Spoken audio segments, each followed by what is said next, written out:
నీ బతుకైపోయింది రాజేష్ మాసాన. నవ్వెందుకు వస్తుందిరా లబ్బే రే జాడా నవ్వెందుకు వస్తుందిరా నవ్వుతూ ఉండాలా ఏంటి శ్రావణ్ కుమార్ గారిని లబ్బే అంటావా? నువ్వు ఒరిజినల్ లబ్బే.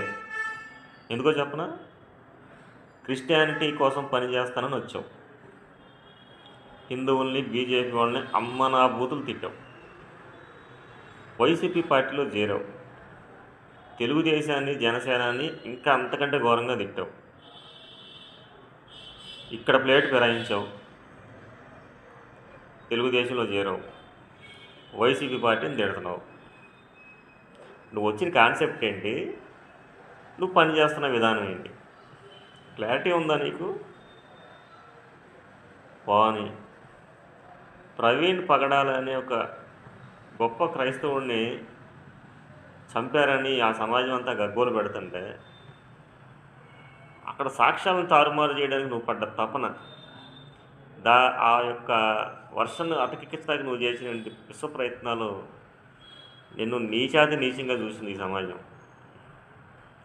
ఆ విషయంలో నువ్వు జడా శ్రావణ్ కుమార్ కంటే ముందు హర్ష్ కుమార్ గారిని తిట్టావు.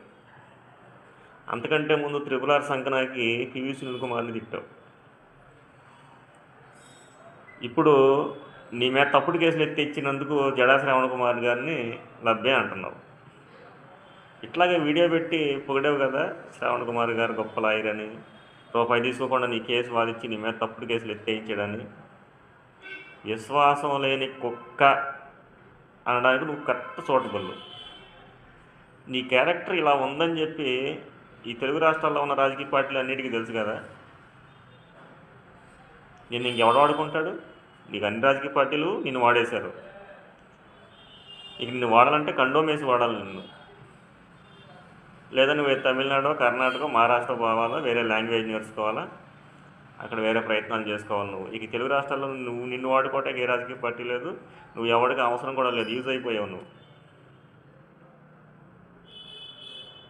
ఇంకొకసారి చెబుతున్నావు రాజేష్, నువ్వు వచ్చిన కాన్సెప్ట్లో పని చేయకుండా జాతి పరువుని సంక నాకు ఇచ్చేస్తున్నావు. చూస్తా ఊరుకుంటావు అనుకుంటున్నావు ఏంటి? ఇక మీదట దళిత ఉద్యమాల్లో పనిచేసే వాళ్ళని కానీ, దళిత కాన్సెప్ట్లో రాజకీయ పార్టీలు పెట్టి ముందుకు వెళ్తున్న వాళ్ళని కానీ పిచ్చి పిచ్చి మాటలు మాట్లాడితే నీకు ఎక్కడో ఒక చోట గట్టి పరాభవం జరుగుతుంది. చెప్పులతోనా, కోడిగుడ్ల, టమాటా పళ్ళ, ఇంకే ఏదన్నా నేను చెప్పలేను. ఎందుకంటే అంబేద్కర్ వారసులు అన్ని చోట్ల ఉంటారని మనమే చెప్తాం.